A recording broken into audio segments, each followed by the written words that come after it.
The sun bled down over Bitter Ridge, turning the dust in the air to gold and fire. It was the kind of heat that didn't just bake the skin. It crept into the bones, slow and heavy, and stayed there like regret. A crow cawed from the frame of a half-built barn and flapped off toward the mesa, black wings slicing the silence. The town sat motionless, too used to bad news to look up anymore. Eliza Jane Carter stepped onto her porch with a tin cup of water. She stood like she always did, silent, upright, a shadow of what the world remembered her as. Her boots were cracked, the hem of her skirt lined with red dust, and her eyes, those sharp, pale gray eyes, watched the road the way a hawk watches a mouse. The house behind her was modest, wood dry as tinder, with a porch swing that hadn't moved since her husband was buried on the hill behind it. Inside, tucked behind the stove, sat a small locked chest. No one knew about it but her. It held gold coins, what remained of her husband Thomas's dealings, old cattle trades, railroad bribes, and hush money that he never explained. After he'd been killed, shot in the back by faceless rustlers, Eliza kept it hidden, untouched. The world called it luck if you had something left. For Eliza, it felt more like a burden. At high noon they came. Jeb Snakebite, Tolliver rode in with 4 others, their horses stirring up the heat-cracked street like thunder. Each man looked carved from stone, their faces burned and shaded under wide-brimmed hats. Jeb led the pack, long-legged, snake-hipped, and mean-eyed. He wore a coiled rattler as a belt buckle, his shirt open halfway to show scars that looked like they'd been earned more than once. The townsfolk saw them coming and scattered. Store doors slammed shut. The saloon went quiet. Eliza didn't move. "Afternoon, missus," Jeb called, swinging off his horse. He tipped his hat but didn't smile. "Heard you got a chest that don't belong to you." She said nothing. Her hand tightened on the cup, knuckles white. "We ain't looking for trouble," he said, stepping onto her porch like it was already his. "But I hear you got Union gold, and it's about time it got redistributed." Eliza's mouth was a flat line. The only sound was the creak of a weather vane and the distant clatter of wind through brittle grass. "I ain't gonna ask twice," Jeb said. She pointed to the chest inside. No tears, no pleas, just a slow lift of her chin. He kicked open the door, helped himself, and walked out with the chest under one arm like it weighed nothing. One of his men spat tobacco on her steps. They left laughing, riding down the street as if they were the law. The sheriff watched from the jailhouse window, face slack and useless. Eliza stood on the porch long after the dust settled. She didn't speak. She didn't tremble. She went inside, shut the door gently behind her, and sat down at the kitchen table with both hands flat on the wood. For a long time, she didn't move. The sun crawled down the sky, shadows stretching over the floor like dark hands. Later that evening, the wind picked up. Bitter Ridge always got quiet after dusk, too quiet. Children were kept inside. Dogs stopped barking, the kind of silence that had weight, like the land itself was holding its breath. Eliza lit one oil lamp and carried it down to the cellar. She hadn't been down there in a long while. The floorboards creaked above her like they might collapse. She stepped carefully, bare feet whispering across the dirt floor. At the far end of the cellar, behind a shelf stacked with jars of preserved peaches and string beans, she knelt. With both hands, she pulled aside a rotted burlap sack and pried loose 3 warped boards. Behind them, a false wall. Her fingers were steady. She didn't hesitate. The package was still there, wrapped in oilcloth, tied with an old leather belt. She lifted it with both hands and brought it to the lantern light. The cloth peeled away slowly, revealing a long rifle, brushed steel, black walnut stock, polished to an old shine. Hand-carved initials ran down the grip. TCC for Thomas Clayton Carter. She ran her fingers over them once, then twice. Next to it, a small wooden box. She opened it. Each cartridge was hand-loaded, labeled in her own handwriting. .45 caliber. Powder to her own measure. Not a single one misfired. Not then, not now. 15 years. That was the last time she'd used it. Before the wedding, before the ranch, before the life, she tried to settle into like a broken horse into a too small stall. Back when she still had a name that others whispered at campfires. back when she was known not as Mrs. Carter, but as the Widow Marksman, the Union's ghost-eyed sniper who could drop a bottle at 500 yards. Eliza laid the rifle across her lap and sat in the silence. Her hands didn't shake. Not anymore. The desert didn't sleep at night. It shifted, whispered, and breathed in ways only the old ones noticed. Eliza Carter had lived long enough to understand the language of the land, the scrape of a lizard, the echo of hooves over hardpan, the breath of wind that curled like smoke between the canyon walls. She moved through it like a shadow, quiet and sure, her rifle across her back and a satchel of cartridges tied beneath her saddle. Her horse, a gray gelding named Ghost, stepped with the same reverence, as though he too knew the purpose of their journey. The last light had vanished over the western cliffs, leaving the sky smeared with ash and violet. Stars blinked to life, indifferent to the fate of men. Eliza followed the trail left by the gang. Fresh tracks, broken brush, a torn scrap of flannel snagged on a mesquite branch. They rode hard, but not careful. Confidence made men sloppy. She didn't plan on catching them tonight. She just needed to stay close, close enough to watch, to study, to remember each face, each habit. This wasn't revenge born of rage. It was something quieter, older, like settling a score with the wind. As Ghost picked his way along the canyon rim, Eliza paused at a crest and dismounted. She led him to a thin creek that shimmered faintly beneath the moon. While he drank, she crouched by a patch of disturbed dust. A boot heel had dug deep. Someone had slipped. She knelt, brushing her fingers over the indentation, then touched a set of smaller tracks, trailing off from the main path. A straggler. She didn't smile, but her pulse thudded once in her throat. She stood, checked her rifle, and turned Ghost with a whisper. The night would offer her one, and she would take him. The tracks led into a narrow draw between two jagged stone ridges. The air funneled there, sharp with the scent of creosote and ash. Eliza left Ghost tethered in a patch of yucca and went forward on foot.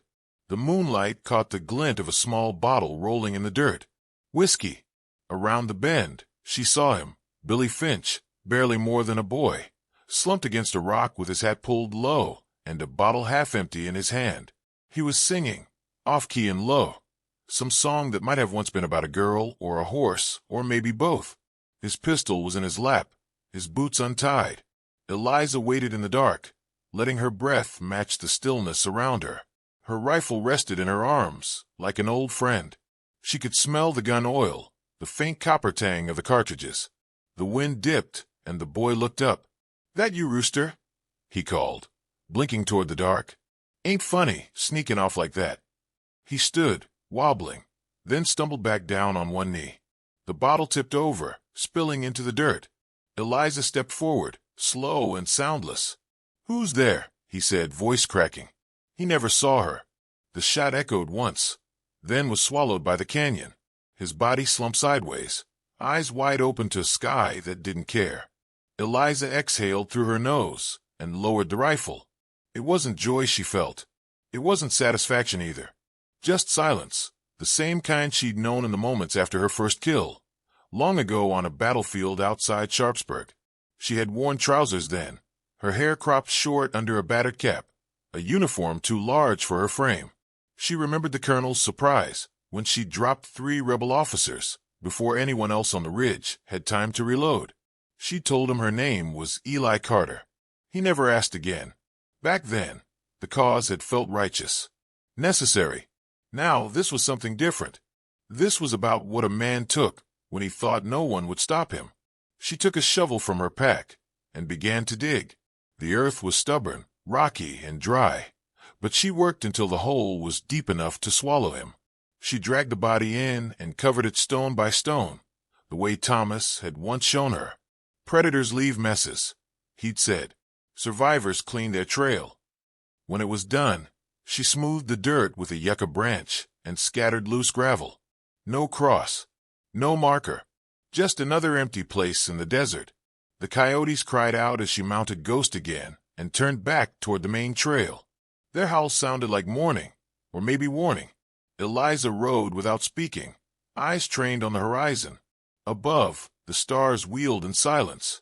The trading post rose like a bad memory out of the dry earth, half rotted, half rebuilt, and always busy with the kind of folk who didn't like questions.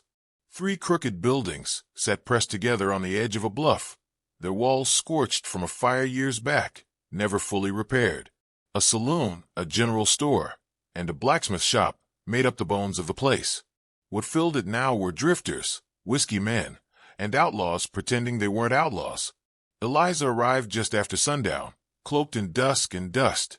Her hair was hidden beneath a shawl, and her worn dress was bundled with herbs, bottles, and bits of bone, props for the part she was playing. A traveling herbalist. A ghost woman. Someone nobody remembered even after they looked her in the eyes.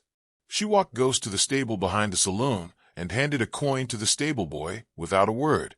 Her rifle was hidden beneath the blankets on the saddle, her Bowie knife strapped to the small of her back. The leather belt around her waist held 2 pouches, one with dried crushed mesquite beans, the other with a pinch of blackroot dust that could kill a man slow or fast, depending on how the dose was cut. Inside the saloon, the air was thick with sweat, smoke, and gunmetal. Laughter came in bursts, hard and mean. At the far table, the remaining 4 members of Jeb Tolliver's gang were gathered in a circle of spilled whiskey and bragging. Jeb sat at the head, eyes hard and flat, a toothpick dancing between his lips.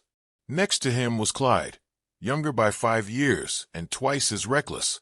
The other 2, Rooster and Coley, were near faceless, hard men with cracked knuckles and twitchy eyes. Eliza approached the bar, careful not to look too hard or too soft at anyone. She ordered a glass of creek water and sat 2 stools down from a broken-nosed trapper who reeked of bear fat and rot gut.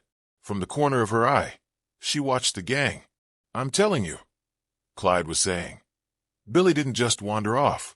Something ain't right. You think the desert swallowed him whole?" Rooster snorted. "He ain't the first to vanish," Jeb muttered. "Remember who took that gold from the Carter woman? Folks don't like thieves who rob widows." Clyde squinted across the saloon. His gaze brushed over Eliza once, then froze. She felt the heat of it before she turned. "Hey," he called. "You look familiar. Weren't you in Bitter Ridge?" Eliza turned slowly, offered a small, gap-toothed smile. She darkened her skin with ash and crushed walnut, powdered her hair white at the roots. "Maybe I sold some teas there, mister," she said, voice cracked and hoarse. "Don't much remember faces. Got a traveling mind." Clyde leaned back in his chair, still staring. Jeb barked a laugh and waved a hand. "Leave it. That town's full of ghosts and rumors. Ain't nothing but sand and shame out there." The others laughed. Eliza turned back to her drink, heart still as a stone. That night, while the saloon died down and drunken men stumbled into the dirt, Eliza circled the back of the building with a tin flask of what looked like cheap whiskey and a crooked smile.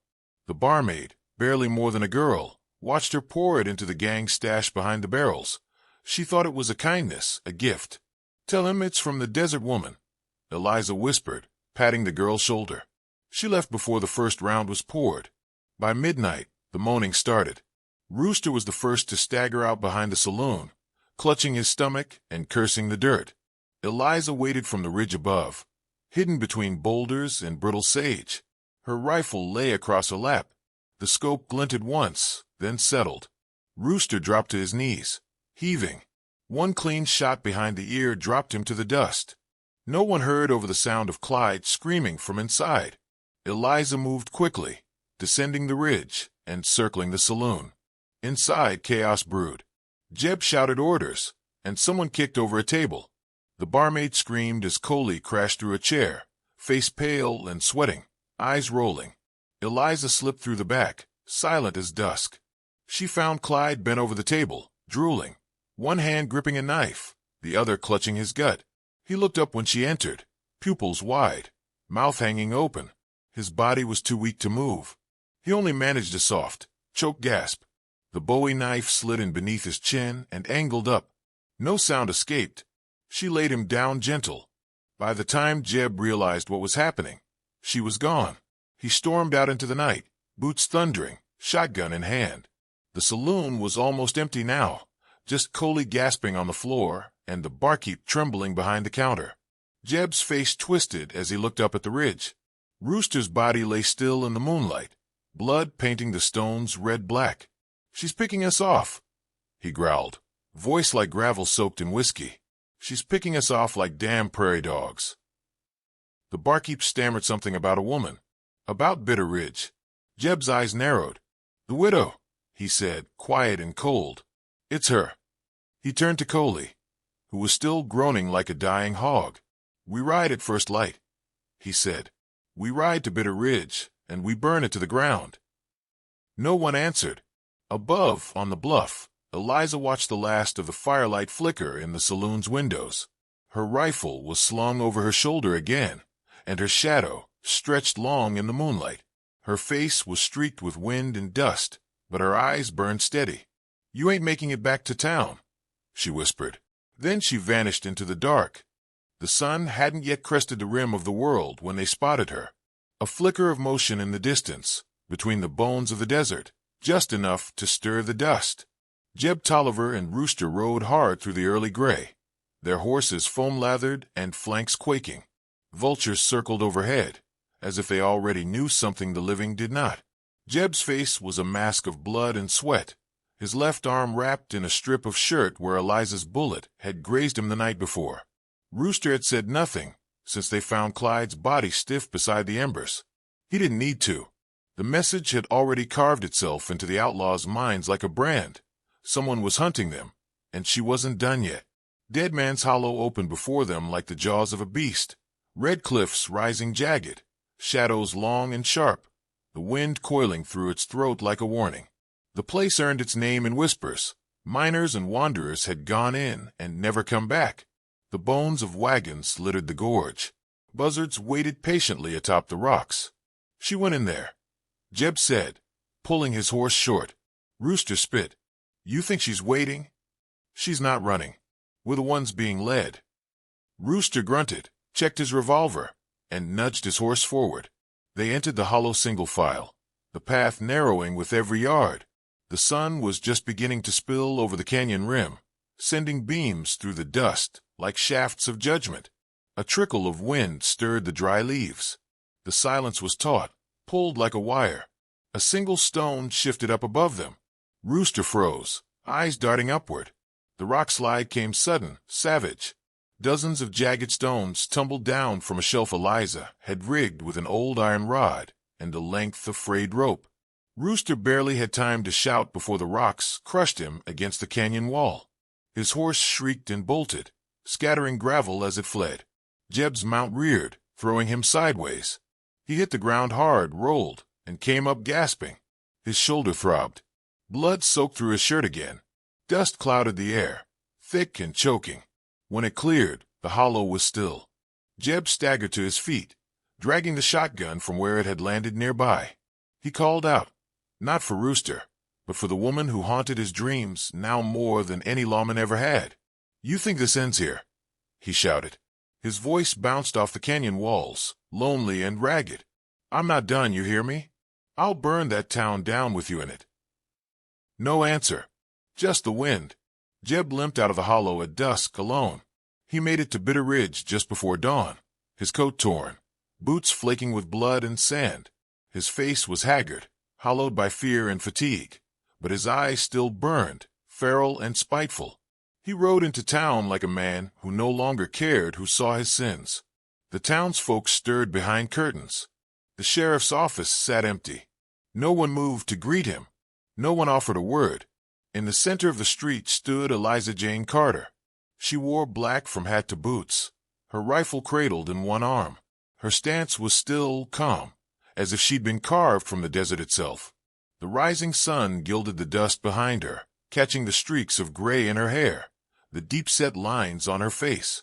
She looked every year she'd lived, and older besides. But her hands didn't shake. Jeb halted his horse 10 paces away. "Well," he said, swinging down slowly, gun still in hand. "You really did it. Damn near wiped out my whole crew. Little widow, hiding behind weeds and shadows. You must feel mighty proud." Eliza said nothing. He chuckled bitterly, wiping his nose with the back of his hand. "Folks said you were broken. Lost your man to rustlers. Let the land rot around you. But I see now, you're just like the rest of us. You got teeth. You just waited too long to bear him." Still, she said nothing. "You came here to die?" he asked, squinting. "Is that what this is? You gonna martyr yourself in front of these silent cowards?" Eliza stepped forward just once. Her voice was low, worn by wind and war. "I buried a husband and a child before I ever buried a man," she said. "You'll be easier." Jeb raised his revolver, grinning. "You think your hands are cleaner than mine." She raised the rifle.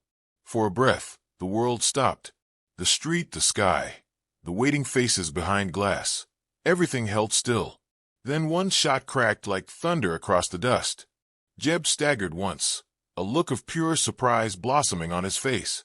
He dropped to one knee, then fell sideways, the revolver still in his hand, the street painting red beneath him.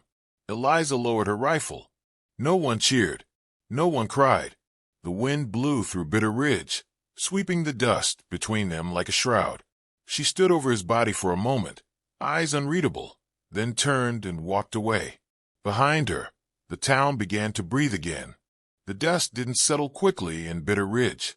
It hung in the air for days after Jeb Tolliver fell, as if the land itself were unsure how to breathe without the weight of his gang pressing down on it. People stepped lighter, spoke softer. Some looked to the hills when they walked to market, scanning the horizon like they feared the desert might still have teeth. The sheriff packed his things that same afternoon, closing the office door behind him without a word. No one stopped him. His badge lay in the dirt by morning, tarnished and useless. The townsfolk didn't say much about it. They just started boarding up his windows and sweeping the jail clean.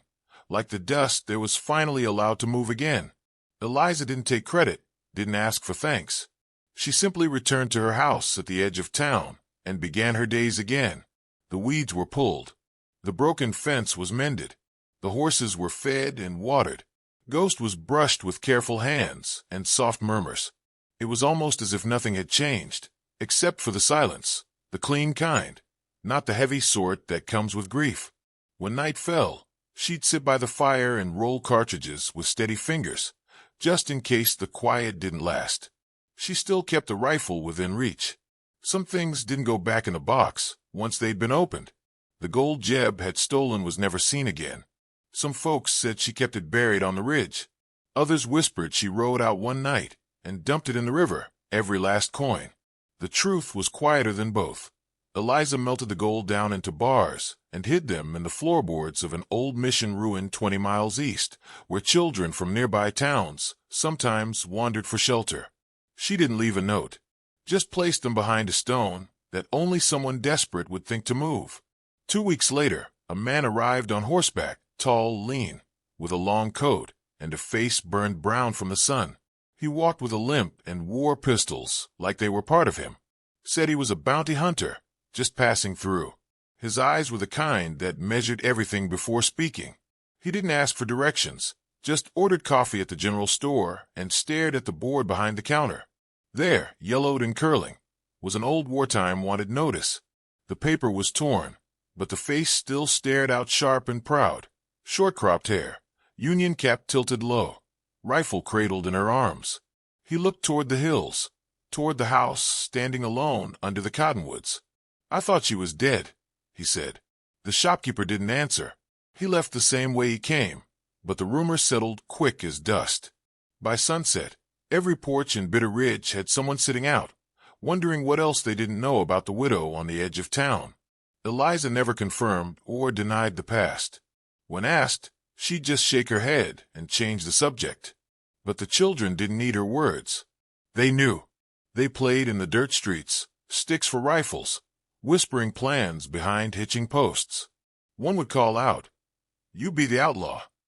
Another would step forward, chin up, steady hand, and say, "I'm the widow. I shoot first." The story grew faster than weeds. They said she could hit a hawk in flight at half a mile, that she drank snake venom for courage, that her bullets were carved from wolf bone. Some claimed she rode with Lincoln's ghost, others that she was already dead, kept alive only by vengeance. And still, the truth lived quiet, steady, and alone in that little house with the green shutters, where the rifle rested by the door and the wind stirred the curtains like breath. They say death rides fast out west, but vengeance, well, she rode slower, and she rode smarter. And once, her name was Eliza,